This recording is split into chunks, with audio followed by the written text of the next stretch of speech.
All right, question 4 on the AP Statistics test. I kind of hate this question. I feel like a lot of people could get it right without ever learning anything about statistics, and a lot of people could learn a fair amount in a statistics class and still somehow get it incorrect. But whatever, it's here. I'll try my best to add some insight.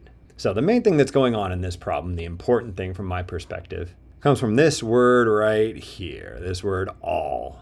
All right, so in 99% of the examples that you'd see in a statistics class, what's going on is you have this large population that you want to draw a conclusion about. The problem is the population is so large that you can't measure it directly. And so what you instead do is get this representative subset, this smaller sample, and you measure that sample directly. And then based on the results from that sample, you draw a conclusion about the larger group, about the population. Every statistics class I've ever seen starts with the difference between a sample and a population so that it can facilitate investigations of this type, right? That's what always happens. You have this 4-step process of statistics where you first have some question, and importantly, it's about the population. So think this large group, millions of people, all Americans, all redwood trees in California, whatever.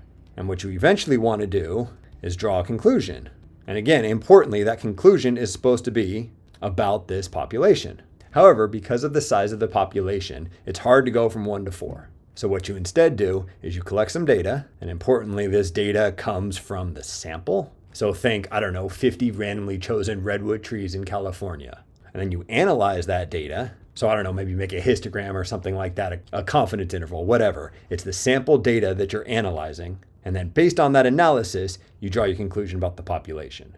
All right, so this difference between population and sample is really important. It's probably the most important thing that you learn at the start of a statistics class. Well, if you go up to this problem, the topic of this question is about the proportion of bank employees that participate in volunteer activities. That's perfectly fine, and it'd be a great statistics question if you had some multinational bank with 1 million employees and you couldn't ask them all.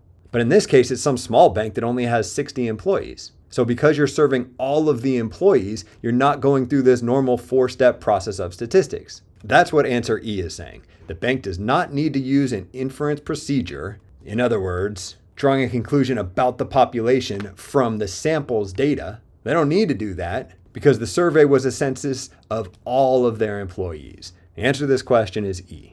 What about the other options? Let's see, what are they getting at A here? The bank should not use the data from this survey because this is an observational study. Okay, first off, yes, this is an observational study. That's absolutely true.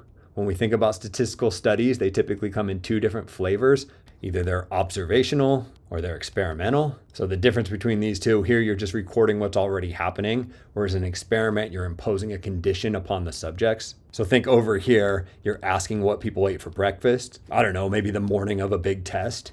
Whereas over here, you're forming 2 different groups and you're having one group eat oatmeal and having the other group eat, steak and eggs, sure. And then you're comparing the results of these 2 different groups to see how they did on their exam that day. Generally, statistical studies come in these 2 different flavors, observational versus experimental. They're both perfectly fine. I'll highlight some differences between the two as I look at other possible answer choices here. But in this specific case, it would absolutely be an observational study. We're just asking them, do you participate in volunteer activities or not? We're not forcing half of them to participate in a volunteer activity and then measuring their happiness in 6 weeks or something.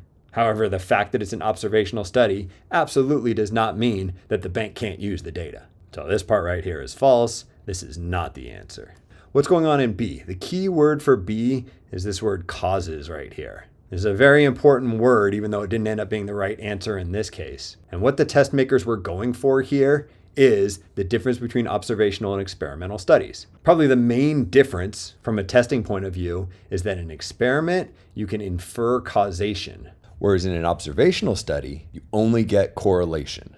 Over here, I could say something like, eating a high-protein breakfast causes students to do better on their test or something.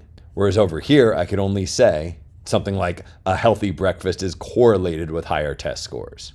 Maybe people that have healthier breakfasts tend to come from higher socioeconomic statuses. And those students tend to have more money for private tutors or something, and therefore they do better on their tests. I'm not saying any of that is true. I'm just saying from an observational study, all you can say are that the variables are correlated. Whereas in an experimental study, you can infer causation. Because we have an observational study, we can't infer causation. Therefore, B is a false statement.